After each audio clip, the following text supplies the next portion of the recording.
It's rock and roll!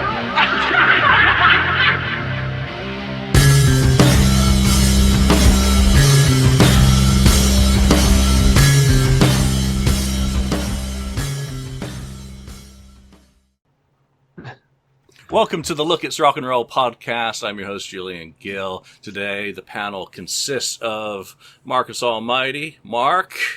Hello, sir. 16. Well, why am I using the KissFAQ names? Ken. Hey. And we've got a special guest with us today, Steve. Welcome to the show. Why don't you let everyone know about yourself and the show that you do and where people can find that and what you guys cover. All right. Hi, everybody, and thanks for the invite. It's great to be here. I've been listening to KissFAQ forever and Look It's Rock and Roll for, since you guys started doing it. The Wasps episodes were great. It's funny when you have Andy on there. He's always got some kind of different takes, and I love the story when this car got towed away and everything. That was pretty funny. And I'm the one of the four hosts of the Hotter Than Hell podcast. We're a hard rock and metal podcast. We do everything from Kiss to Wasp and everything. We just did a Dio episode, and I do the show with my co-host BC. There's a lot of initials in our show: BC, BB, and Dylan, my son. He's the one that does all of our editing and everything like that. And actually, Dylan just did an interview with Alice Cooper, with one of our buddies that comes on our show, and we've been doing some cool interviews lately. I just did one with Carmine and Vinny Appice, whichever way you want to pronounce it. And BB just did one with Jesse James Dupree from Jackal. So we actually just did our 150th episode. So we have a lot of stuff out there. Hope you guys check us out. And thanks for the invite here today. Yeah, Jackal. I love that first album. That's the only one I've had that is one of the standout albums from that period in terms of hard rock. So very cool. Need to probably listen to that episode and catch up on what he's been up to and where he's gone. All right. So today we're going to be talking, we're swinging all around the place at the moment in terms of our picks, friends' picks. Obviously, thank you for the nice comments about the Wasp episode. It's been really fun to do those with Bill and Andy and Brant on the first one. But today we're up at that end of the alphabet, and we're going to be talking about the first two Van Halen albums.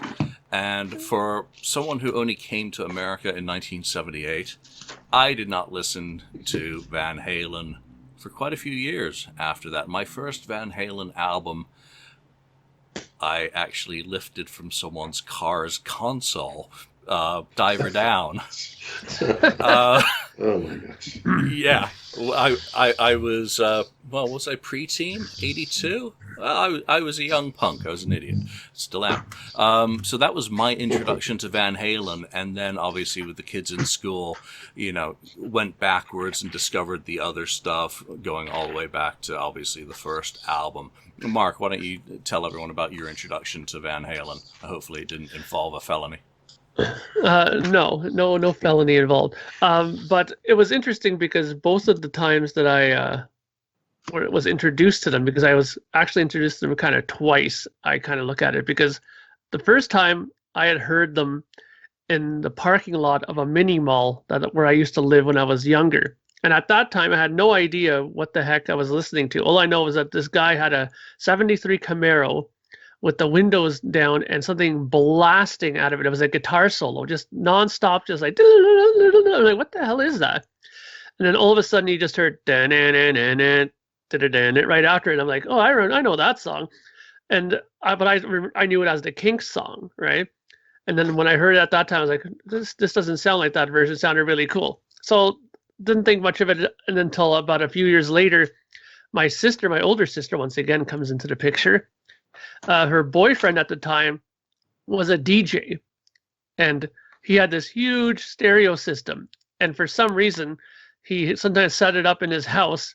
And I guess if he wanted to annoy his neighbors or something, he would crank it. He had like these 1500 watt power amps, and he would turn them on. And I remember one time I went there with my sister, and you could hear already about halfway down the street, there was something coming down the street, some music. And as he got closer to his house, it was just blaring. And I remember that guitar solo starting to come in, and I was inside the house, and it was so loud. It's like it was like your whole vision was shaking. It was like, zzz. But hearing Van Halen 1 in its entirety at that volume was a totally life-changing experience for me, because I had just been playing guitar for maybe about a year and a little bit at that time, and was just, learning like Tony Iommi riffs and stuff like that. But then to hear, the songs that were on this first album, my jaw was on the floor for the next half an hour. So what a great album. Yep, what a great introduction. Steve, how about you? What was your introduction to Van Halen? My introduction to Van Halen, my buddy Rob and I we were so massively into Kiss, and it was probably about, I'm going to say probably late 79, 80. And his sisters were kind of a big influence of what we listened to besides Kiss, like Metallica and stuff like that. But he one day we had a set up in his basement, and he had a bunch of speakers. He's like, "Hey, check this out." And he put on Van Halen 1, and you hear that, we're like, "Oh my God, what was that?" And then after that, we were like, because it was kind of at the time where Kiss started to kind of, Dynasty and Unmasked kind of started to go in the lesser hard rock Pop realm. Yeah. And we were totally in on Van Halen. We were like, Kiss Who for a while there. And it was like, oh, Van Halen. And to this day, David Lee Roth, he's my man. He's like that much far above Paul Stanley for me, but he is above him. Nice. And all's fair in rock and roll, eh? Ken, how about you? Your introduction to the mighty Van Halen. Yeah, my introduction was, I remember it was like, I think it was some early summer '79, and I went for a drive down with another guy down Southern California, and he said, "Oh, have you heard this, this music lately or whatever?" And he proceeded just to crank the stereo, and I heard the first opening, that siren type of sound come in, and then it kicks in. The car horns, and then then later on when it Eruption comes in next, and it's like, what is this? It's just like I never heard anything like it in my life. So that's how I got started. But I don't think I bought that album first. I think I bought, after hearing that, I think the first one I saw was Van Halen 2. So I actually bought Van Halen 2 before Van Halen 1. So that's how I got my start there. So it's an interesting thing. I'm going to say straight up, I am not a diehard Van Halen fan. I never have been. Oddly, one of the first bootlegs that I ever bought was a Van Halen bootleg. And, I did have the first album. You remember those circus mirrors? Those like 5x5 inch. Yeah. I had that for the debut album art. But I never got into them on kind of the same level I did, say, Kiss or Def Leppard, or the Beatles or Megadeth. So I will put that out here. I also want to, before we get into kind of the deep conversation, I do want to point out that in the last few years, an excellent book has come out about Van Halen and its foundations, written by someone who several of us know. Greg Ranoff's Van Halen Rising is the go-to book on the foundations and formation of the band. And he has a new book out, which is, of course, Ted Templeman's Memories. I haven't started reading this yet because I'm just finishing up a Prince book. But the amount of work that Greg put into the Van Halen book, I'm sure is the same for Ted Templeman. And Ted's career, of course, spans a whole bunch of other acts in addition to Van Halen, especially some of the ones that are connected to the later period of that band. So check out Greg's works.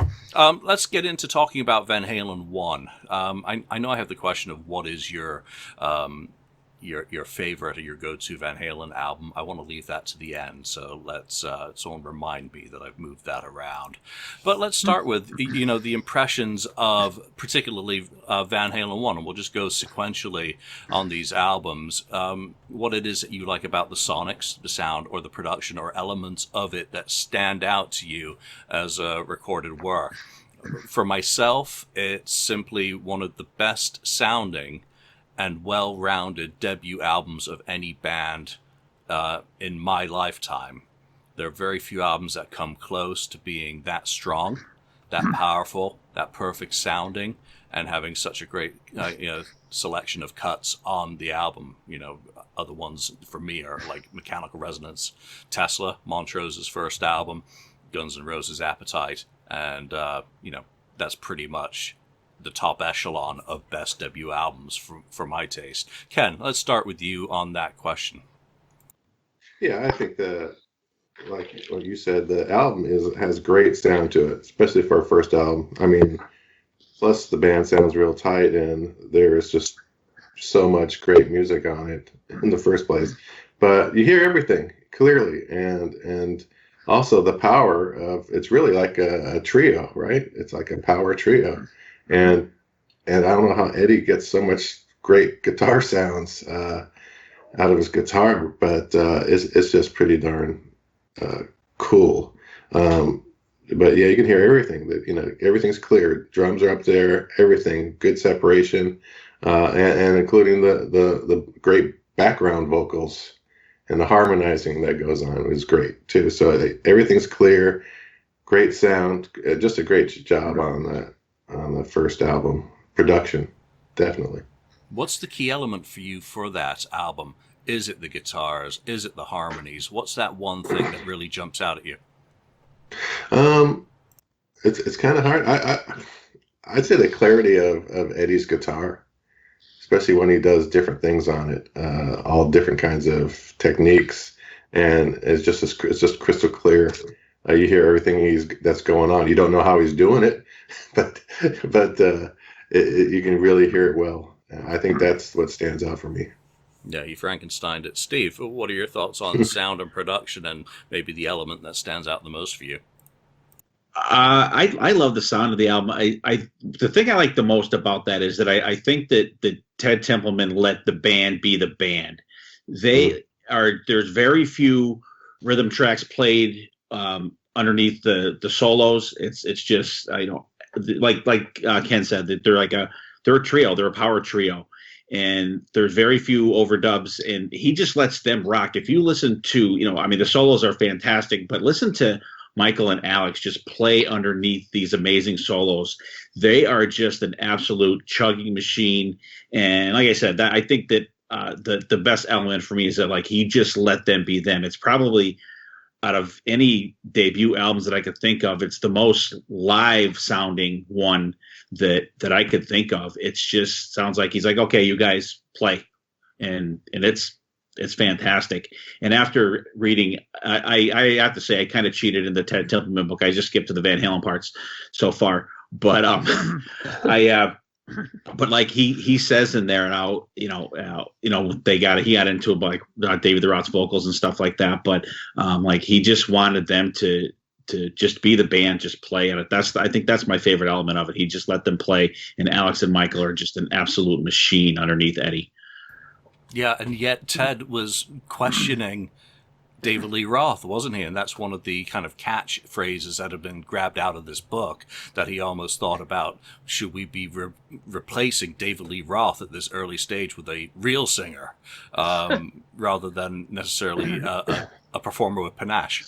So, Mark, take us through it. As a working musician, I always find your opinion extremely valuable, especially when we talk about the sonics and some of the sounds. But what are the elements that jump out as you, both in a professional sense and in just a fan sense?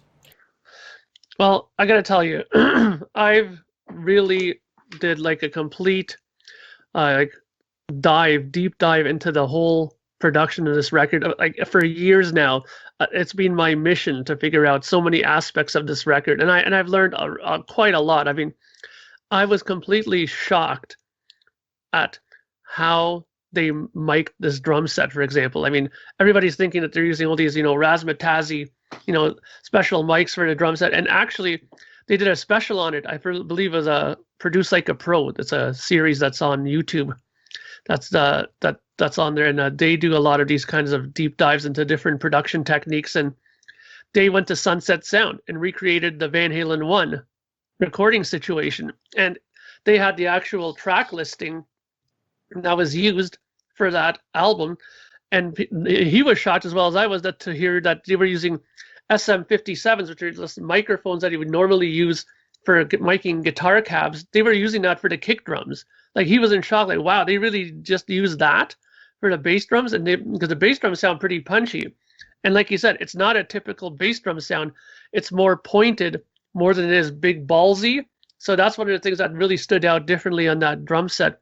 And the sound of Eddie's guitar is one of the things that immediately stood out for me, because as a three-piece, it's so gigantic. And one of the big things with that is that they used the echo chamber in Sunset Sound.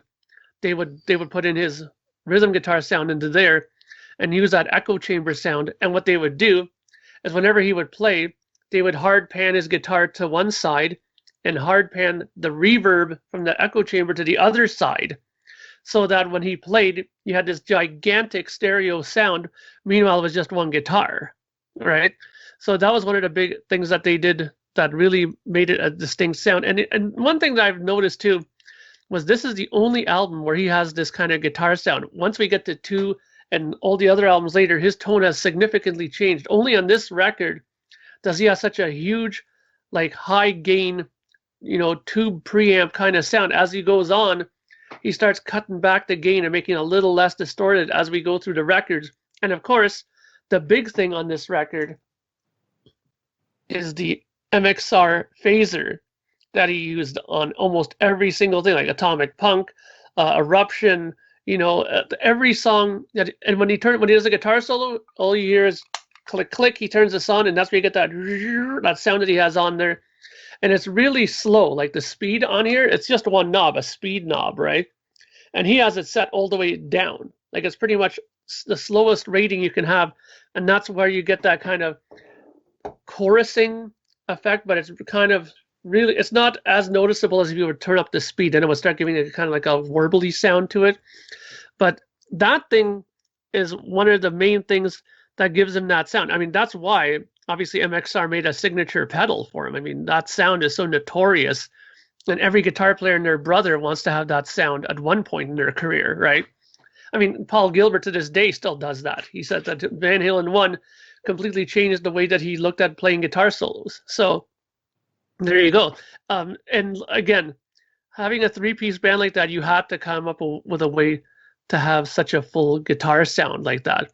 And his guitars, as we all know, were Frankenstein. He made them himself. A $90 body he bought with a $110 neck that he put together.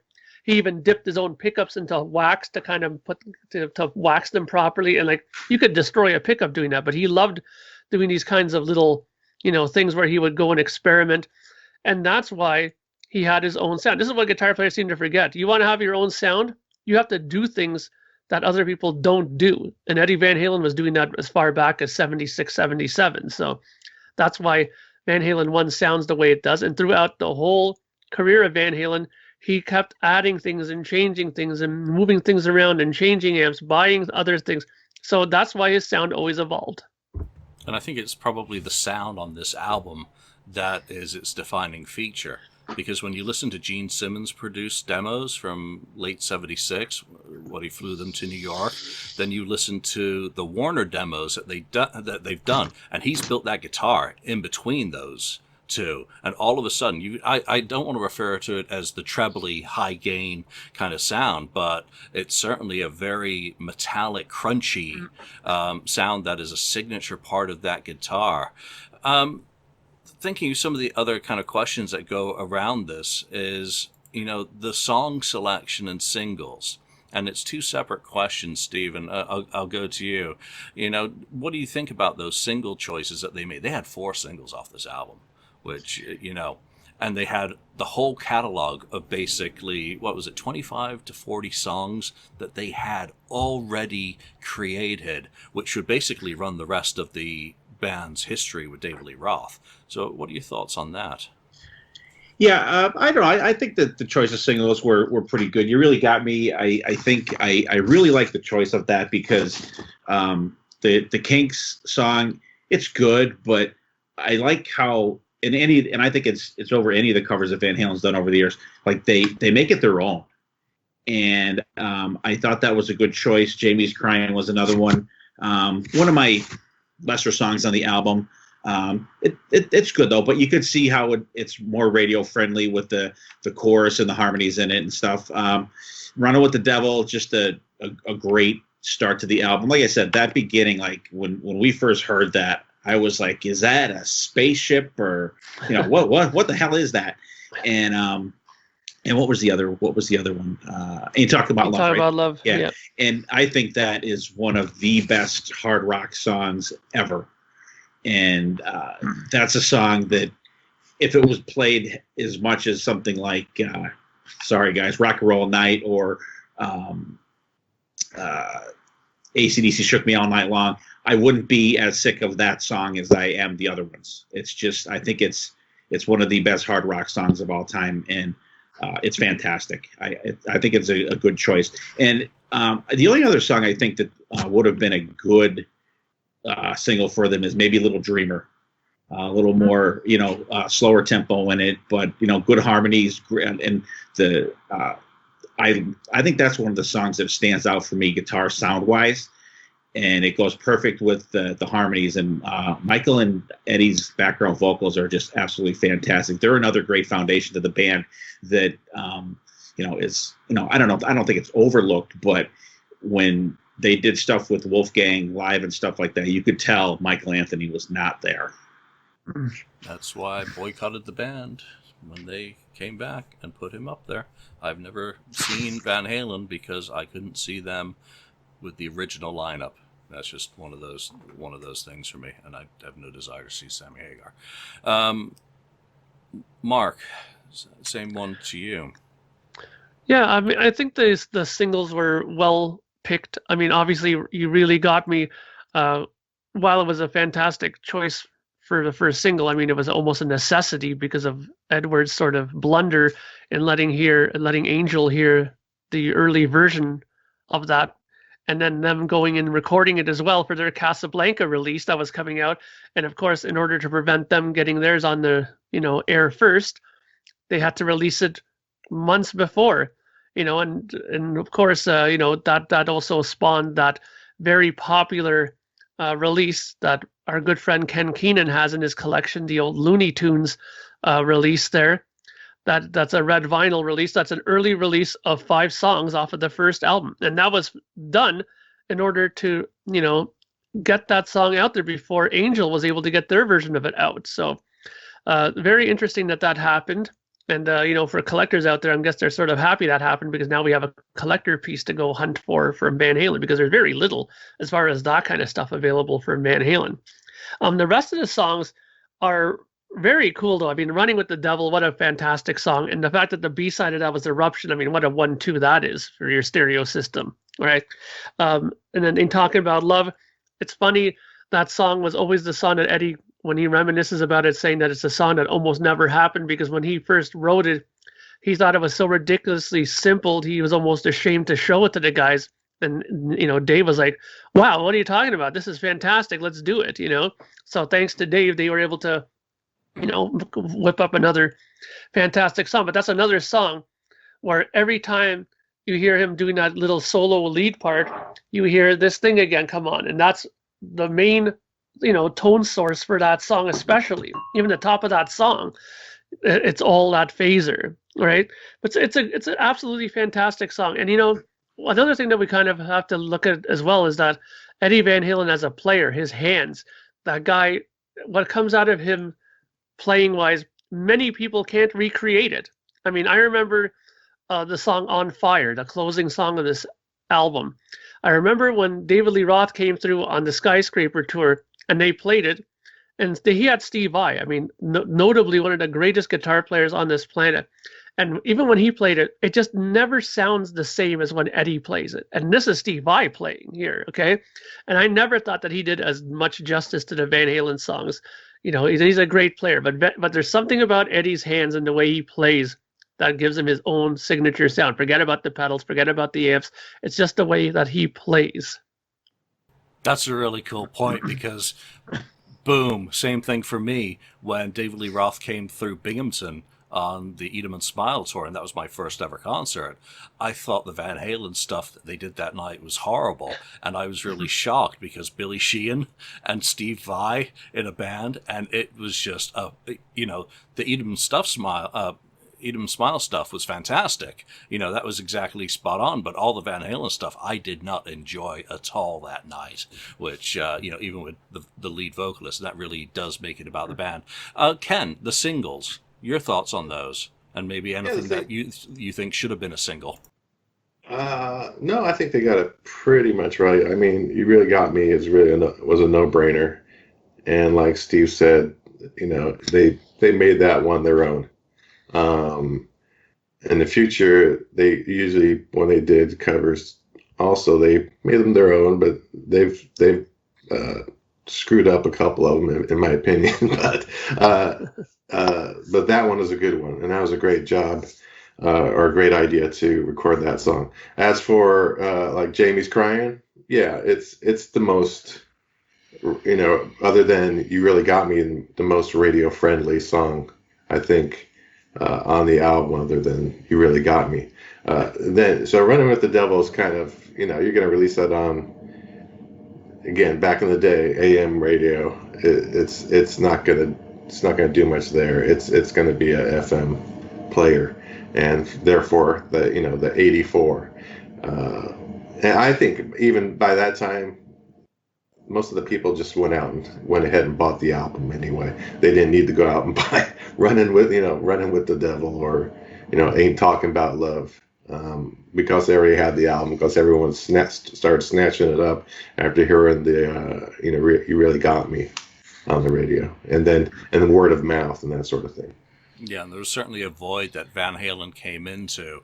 I think, Mark, you mentioned it with Kiss, whomever mentioned Kiss, and Dynasty and Unmasked kind of taking that left turn at Albuquerque.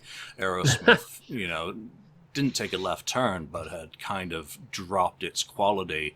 European stuff coming in like UFO, which was really popular, Judas Priest as well, but this was an American band with a very strong identity. Before we move on to Van Halen 2, I do want to ask if, the demography and all the demos that do circulate, obviously Van Halen used them, or many of those unused pieces, as the basis for a different kind of truth years later. Are there any songs that you think from those demos should have been included on, this first release? Mark, any thoughts on that? I don't know. I mean, to me, a lot of those songs are, like, they're well done, obviously, but I think that as they worked on them years later, and once they kind of had their feet solidly on the ground as far as what they were as a band, I think that they kind of shaped them more into the kind of songs that they ended up being. I mean, like, from what I understand, Girl Gone Bad was around for or was it, no, it was House of Pain, I believe, that was around for a very long time.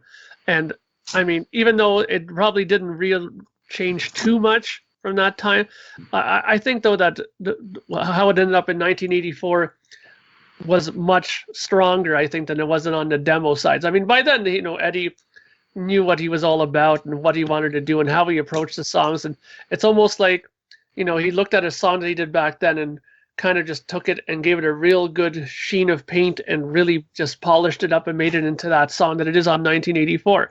I think that every song was put on the right record, in my opinion. Yeah. Steve, thoughts on that? Actually, I just listened to the demos today. I've had this CD forever, and it has all those songs on it. And the only thing I really have to say about the demos are that in Ted Templeman's book, you alluded to it before, he said he wanted to replace David Lee Roth with Sammy Hagar. And listening to those demos, I could kind of see that, because the vocals are really crappy on there. But Ted does reel that back, and he says later on in the book that if he had done that, it would have been the biggest mistake in rock and roll.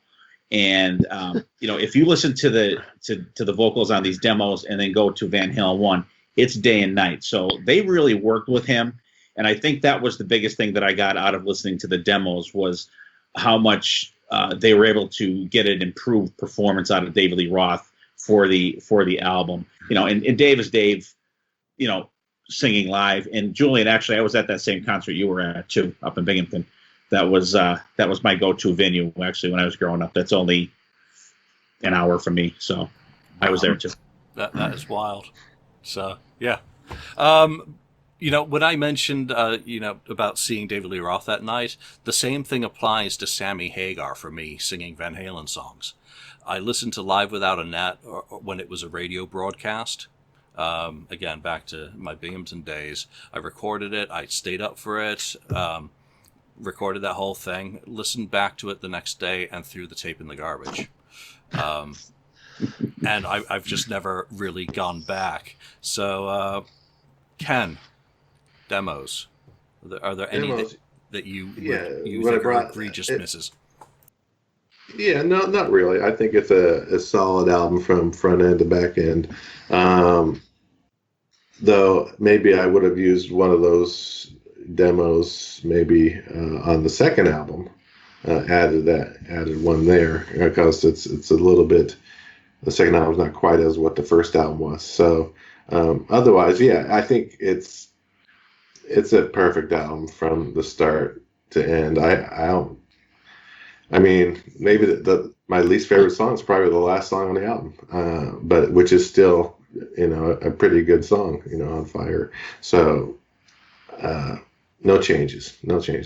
Yeah, I wouldn't make any changes. I wouldn't take a single song off this, especially the first four. We talk about 1-2 punch on albums so often. You have a 1, 2, 3, 4, 5, 6, 7, 8. It really is a nigh on a perfect album. I think my only complaint, and this also comes into the second album, is that Let's Get Rockin' never got used.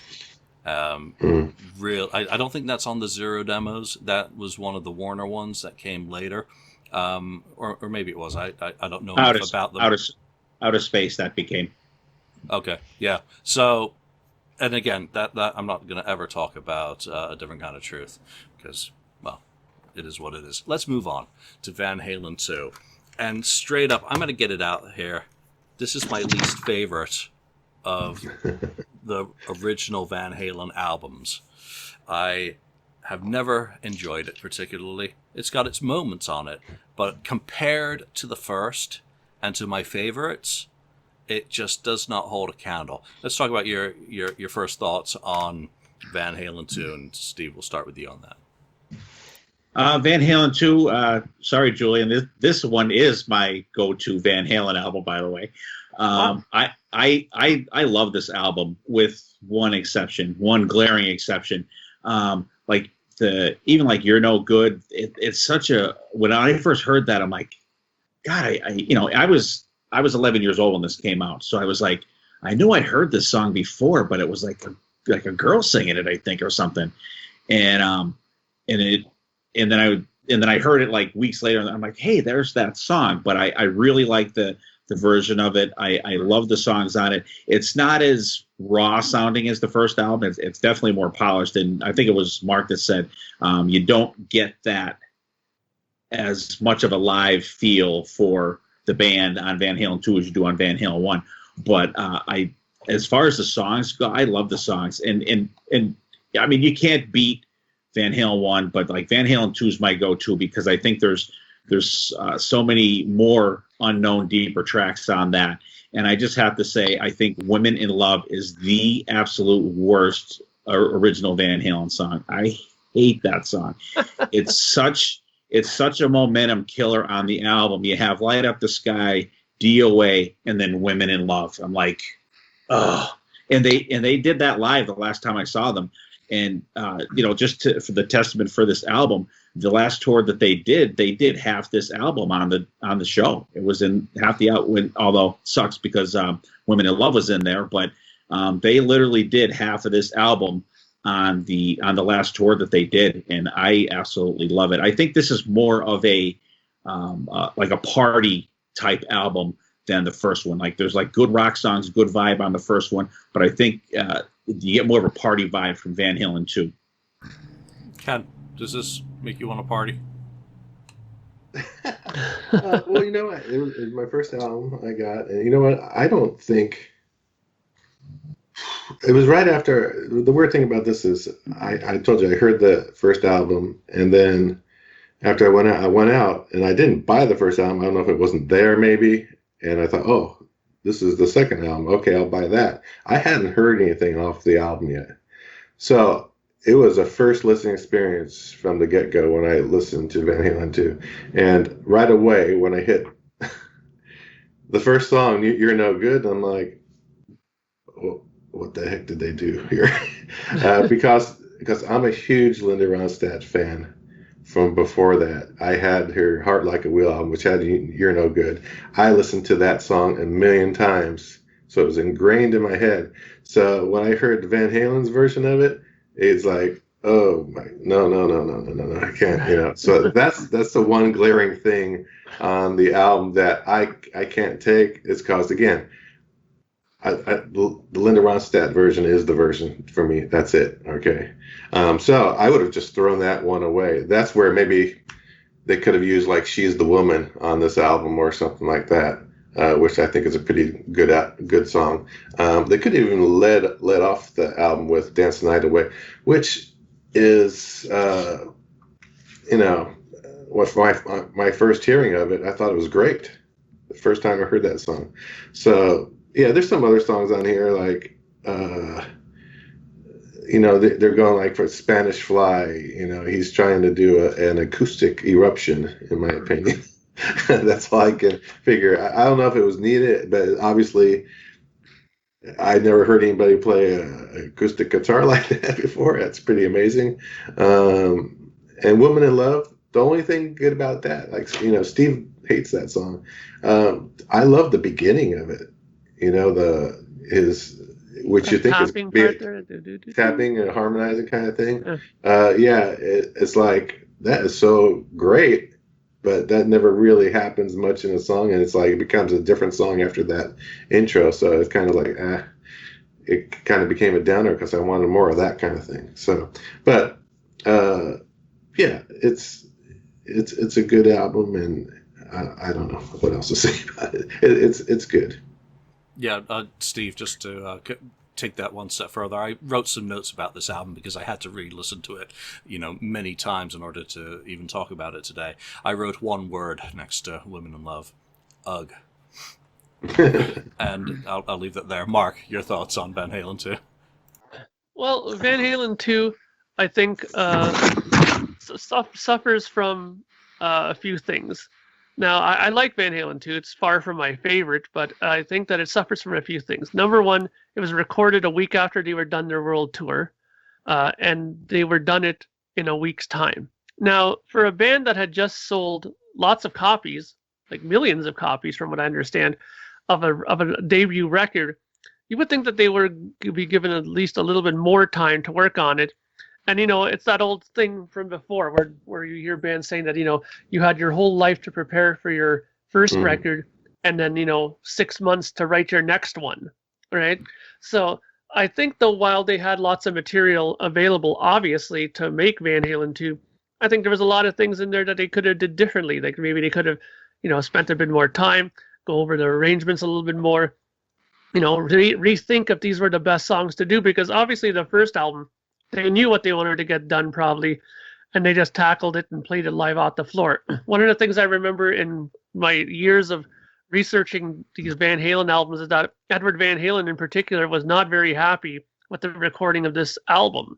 And when your key guy is not happy, it's going to show up a bit, at least in some manner. Now, while his playing, I think, is fantastic on this record, he said that there was more overdubs on this album than there were on the prior one, so that got on his nerves a little bit because he probably wanted to do the same thing as the first album again, right?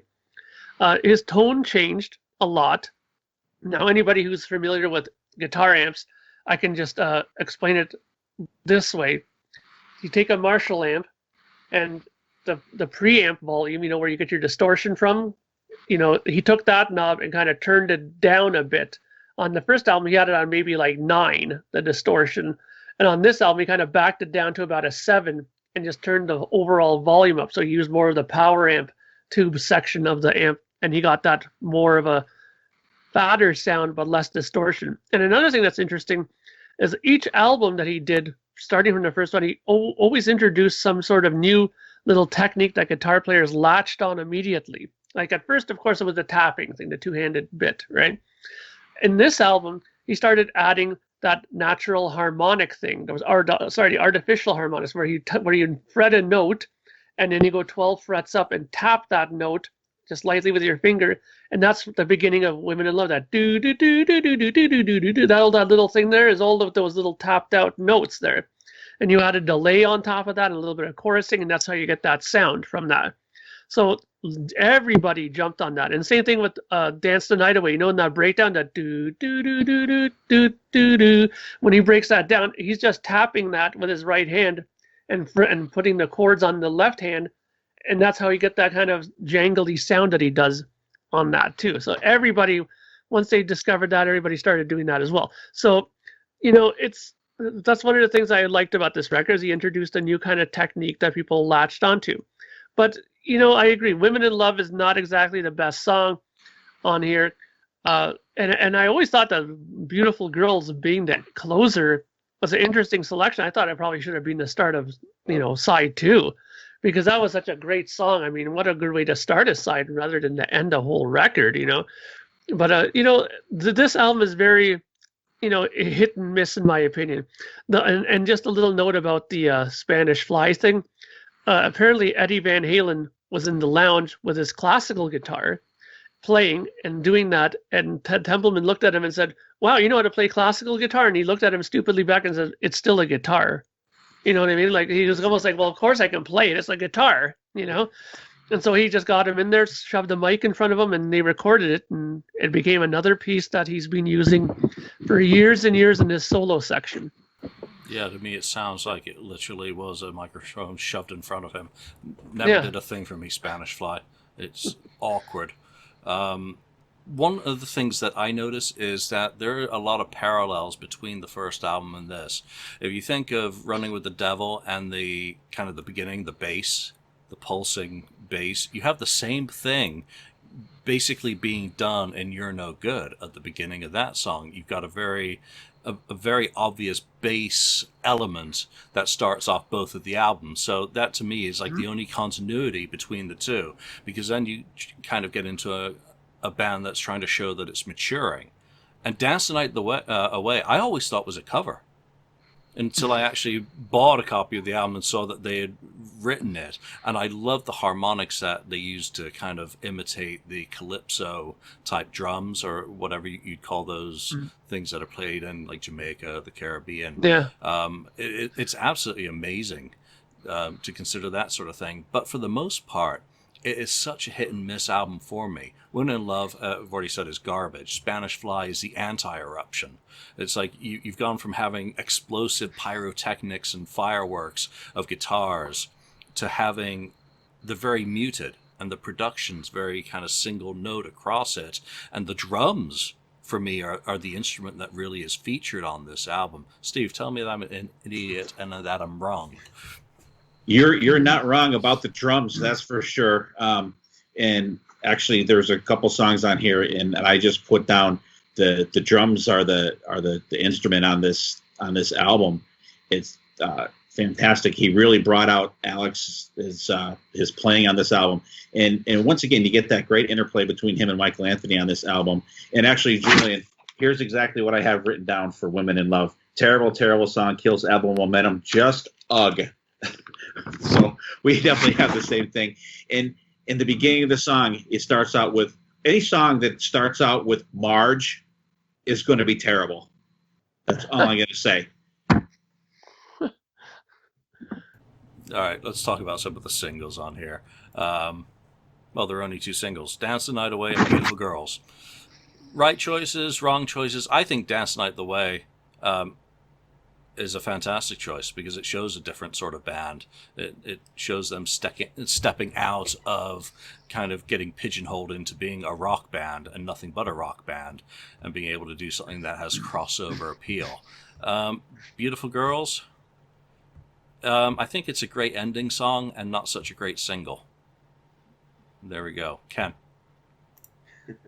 Well, yeah, Dance the Night Away is a no-brainer again. just a great, catchy song, made for radio, obviously. I like Beautiful Girls. I think that's a great song. I agree with Mark that it should have been up, definitely earlier in the album and not at the end of the album like that. Maybe Woman in Love or Women in Love should have been the ending of the album. I also would have maybe, Somebody Get Me a Doctor could have maybe made a single. I don't know. That's a pretty darn, good song. So, and, they chose the right songs for singles. Mark, production. Well, I think that before I get to the production really quickly, I'm just going to say that Dance the Night Away, I think, was a good single. And also, I'm not sure if people realize this, but I think not only was it a decent single and showed that they matured, which is a dangerous word for a band that wants to be rebellious, matured as songwriters, but it definitely was a hit in every single high school dance. I don't think I've ever been to a high school dance that didn't have Dance the Night Away played for the slow dance part. Every school that I know had that. I think that they must have sold, hundreds of thousands of copies of the record simply because of that from, high school dances. I guarantee it, because that song, I think I even read it somewhere in a magazine in Circus somewhere. They said that it was probably one of the most played song in high school dances was Dance the Night Away. So there you go. They succeeded in that front. Beautiful Girls, I think it's a great song. I think that it's very catchy. It sounds great on radio, especially if you're driving in your car in the middle of the afternoon and all of a sudden this starts playing. You just want to grab that volume knob and turn it up. It's such a great, radio song. I think it's perfect. Production wise on this album, yeah, it's lacking from it. It doesn't have that same cohesion. The drums though sound fantastic. Obviously they probably decided to try some better microphones for his drum set, because it does sound a lot better. I mean, and Alex Van Halen throughout the years has been one of those rare drummers that you can always tell it's him by the sound of his snare drum. He has such a signature sound on drums, the way his drum kit sounds, especially that snare. I mean, it was one of those contention points when they did a balance with Bruce Fairbairn years later. So, but that's for another time. But yeah, he has such a signature sound, and that's something that I was very surprised in one sense that they focus so much on it, because back in those days drummers weren't exactly always the thing that you would focus on. But he has such a great sound. Why not? Michael Anthony, his bass sound I think was a little thinner on this record. I didn't find it as full as it was on the first record. Now, was it because it didn't have the same production? How they didn't record it the same way as the first album? Because think about it, if you're in a live situation and you're in one room together playing, the sound of everything else bleeds into all kinds of other things. Your bass sound can bleed into the drum mics, it can bleed into the guitar amp, it can bleed into a vocal mic. But if you're separating it more now, all of a sudden you get none of that. And if you have a thin bass sound, you got a thin bass sound, and that's it, right? But overall, it's not the worst sounding album. I mean, when they did the remastered series that you held up there, Julian, and they went through them all, they improved on the sound, I think, a little bit. They umped up the bass a little bit on it, but it's still lacking seriously, I think, production wise compared to the other album. Yeah, in one of my notes I described the bass as plodding, and it's muddy, and that I think is my biggest problem with this. And my other note is that guitars feel buried under the vocals, the harmonies, and the drums. Steve, your thoughts on the production, especially since this is your go-to album? Yeah, I do agree with the like I said before, the production is, you don't have that live feel that you had with the first album, and what Mark said with how they recorded it was probably different, and it doesn't have that as much of a power trio feel as the first album does, because there's a lot more rhythm tracks played under the solos on some of these songs. Like, you don't have that on the first album, and it really shows through. But like the drums, listen to the drums on Out of Love Again. Just Alex Van Halen is just off the scale on this album. And actually I have a written down here. The drums win the day here. and but fantastic. And as far as the singles go, anybody that, if you gave someone Van Halen 2 and said pick the song that should be the single, I don't think anybody would not say Dance the Night Away for a single for the album. And Beautiful Girls, great. I mean, that song absolutely screams summertime for me.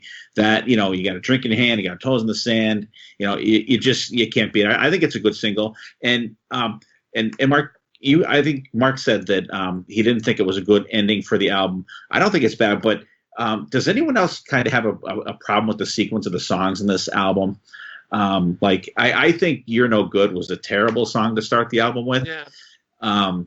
I mean, throw Light Up the Sky in there or something like to open the album. You know what I mean? Just like something boom out of the gate. Here we are. Our first album was great. We're back. We're starting with a rocking song. And I think that maybe that song kind of sets the tone for how people feel about this album. And when you just put it on, you get that murky, swampy bass sound. And you're like, I was even kind of like, what is this? But I think if they mixed a couple things up, and Mark, I think Beautiful Girls would have been great for starting on the side 2, and but definitely, and Light Up the Sky starts out side 2. So if you flip that to side 1, and just I would rather them just do a 9-album song and just not have Women in Love in there at all. But like the Stones say, you can't always get what you want. But I like the album. I like the deeper tracks, that it has that more of a party feel for me. But just like You're No Good, I like it, but it's like way down on the list. And but like the songs like Bottoms Up, Somebody Get Me a Doctor, DOA, songs like that, just they're fantastic. But the production is definitely, you don't get that live feel like the first one. Yeah, sorry, go ahead. Oh, you go ahead. I was going to say that I think that that's one very important point that was brought up here, is that whole thing with the beginning of it, because Running with the Devil starts out so powerfully and is such a big introduction to a record. You put this on, and I'll never forget the first time I put this album on. I thought I had the wrong side on.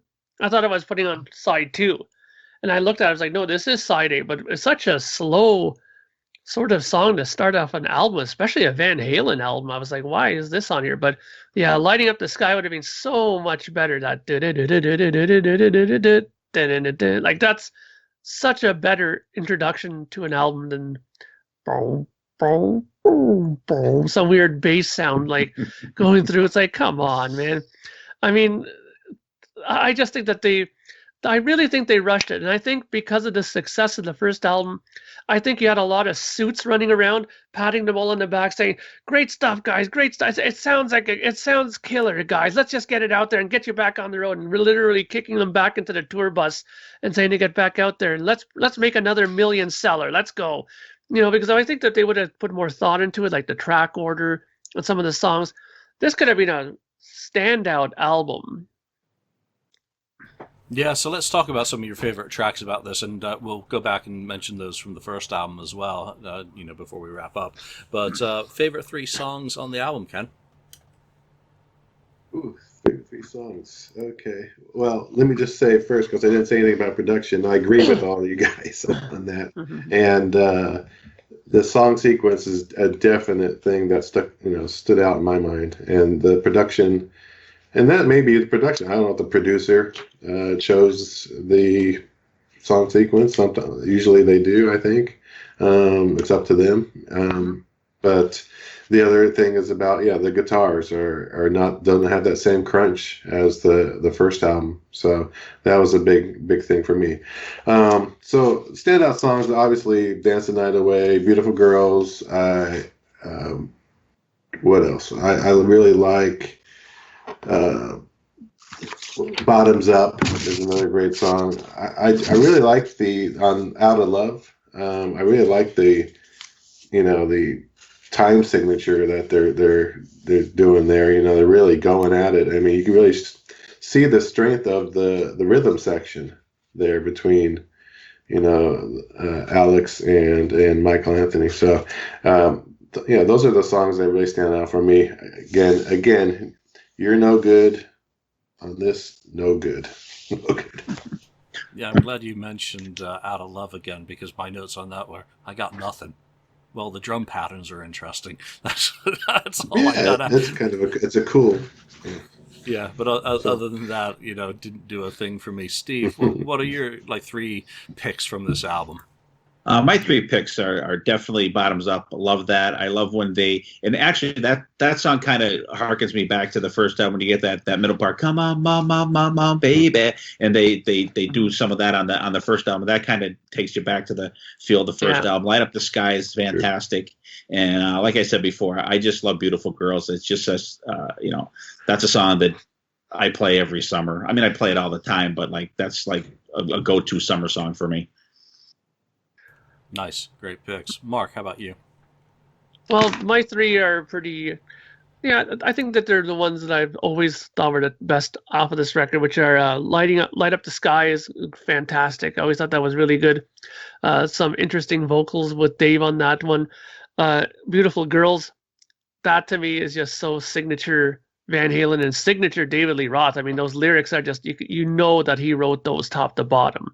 And for sure, I think the other one is Somebody Give Me a Doctor. I've always loved that one.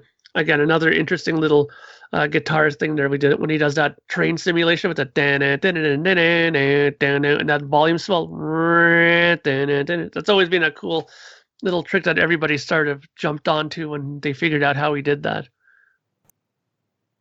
All right, mine. Light Up the Sky, and I agree with the sentiments that should have started the album, as it would have been. It's a nice carryover from the sound or the style of the first album's material that would have set it up better. Beautiful Girls, obviously, everything that you guys have already said about it, I just echo those sentiments. Great ending song. But my third pick's DOA, and it's such a big, filthy riff. For me, that is the best track on this album. That is my number 1 pick, amusingly. And, I'm surprised. When I went back through this, I didn't have all those negative feelings that I had as a teenager over this album. So I have no idea why I didn't like it. Maybe stuff like Spanish Fly just really bothered me. And starting off an album with You're No Good, and then having that cover song that wasn't a cover song just really changed my perception, because it's not as bad as I remember. Let's get your top 3 picks from the first album as well. Steve. You can't go wrong with Ain't Talking About Love. Like I said, I feel that is one of the best hard rock songs ever. Never get sick of that one. And one song I don't think anybody talked about before, and we talked about the album, is Atomic Punk. That song is just ripping, and the scraping of the strings or whatever. And that was another thing when I first heard that. I'm like, what is this? This is I never heard anything like that before. And the song is just ripping. And Ice Cream Man, it's an old song, but another one, they just make their own. The guitar in that song is just so fantastic. And that is one very good standout song with Michael and Alex underneath the guitar solos in that song. Just absolutely fantastic. And this is what I consider fun Halen with David Lee Roth. There's just the element of fun, and I could say the Sammy would be bad Halen for me, but that's a whole nother discussion. But I just like the sense of fun that David Lee Roth brings to the band, and you instantly think fun when you think Van Halen. You don't think of like Gene says about Black Sabbath. We're gonna, the Hands of Doom are coming down, all this stuff. You just instantly think fun when you think Van Halen, and that's why they are, and it was totally, flipped us from what Kiss was doing at the time. We heard this, we were all in on Van Halen, and it's just, I think it's the fun element of it. And they're a pick me up band. You're down in the, if you're down in the dumps, you need something to bring you up. Put on some Van Halen. Oh, that's awful. Mark. Well, I've must have heard this album 100 million times. I mean, being a guitar player, it's been a guitar player's goal to probably learn to play to this album beginning to end at least once or twice in your life. And when I was younger and not so arthritic in this hand, I was able to play this album note for note, beginning to end, and I loved it. It was one of my favorite party things to pull out the album and say, hey, check this out, and play the record with it, play to the record. But the songs that always have sat well with me and that I've always loved, number one is I'm the One. I've always loved that song. Some great, guitar playing, some absolutely gymnastic-y kind of left-hand stuff going on in there. Also, Feel Your Love Tonight. I always thought that was a great guitar riff in there, and the vocal harmonies in that are just fantastic. And even when they break it down and just do the vocal parts, it's just really well done in that song. And my favorite song off this record always has been and always will be is On Fire. I've always loved that song. And just the way that the song sounds, I don't think Van Halen has made a song similar to that ever. I don't think since that song came out. It is so epically big but so short. You know what I mean? I wonder if you ever heard such an epic sounding song, but that was that short. It was one of those songs where when it was done, I was like, no, there's got to be more. And it was just over and done before you knew it. But there was so much in it to just love, and it just really took me, that song. I love it. And just a note for you, Steve, that atomic punk thing at the beginning. Basically, it's just you just hold the strings with your left hand, and the palm of your hand here, you just scrape it up and down the strings with the phaser on, and that's what does that. When you go up and down like that. And if you want to do that really fast part, you have to literally really do that with your hand to get that part. Cool. Ken, did I get yours off the first album? No. So my three would be Running with the Devil. Obviously, it's just a great song, great lead-off song. That's always a favorite. Ain't Talking About Love, of course, and Feel Your Love Tonight, which is another just great, catchy, and cool riff song. So those are my three. Yeah, and your first two are mine as well, Running with the Devil and Ain't Talking About Love. And then my third one's Jamie's Crying. Always loved kind of the storyteller part that you don't get a lot out of Van Halen, having an actual kind of story. And it's one of those quirky songs that I always look forward to when I put my Van Halen playlist on. For both of these albums, as VH1 and VH2, are there any songs that you despise, that you strongly can say that you do not like? And I think we've covered the one from VH2, as that seemed to be pretty unanimous. But, just let us know the two that you don't like. Steve? There's nothing that I hate as much as Women in Love. There's some that, and there's no real major skippers. There's nothing that I'm going to get up off my butt and, move the needle on the thing. I may, hit, next on only songs that you're kind of burned out on. And it's actually one thing that I found is interesting to listen to. Put You Really Got Me in a playlist without Eruption before it. It's interesting. It has a weird feel to it when you don't hear Eruption before that on the album. It's odd because I had a Van Halen playlist going, and it played Eruption, and then something else played after it, and it kind of took me back. You're not used to hearing those two not together. And but there's nothing really that I hate on them. Only Women in Love. I can't really say, You're No Good. I like it. I really like the song, but I hate it as an opener. And that's the only thing that I hate about that song. I just hate it as an opener. And I never even thought of using Beautiful Girls to open up side two. If you open up side two with Beautiful Girls and open up the album with Light Up the Sky, I think a lot of people would have had a different feeling about this album.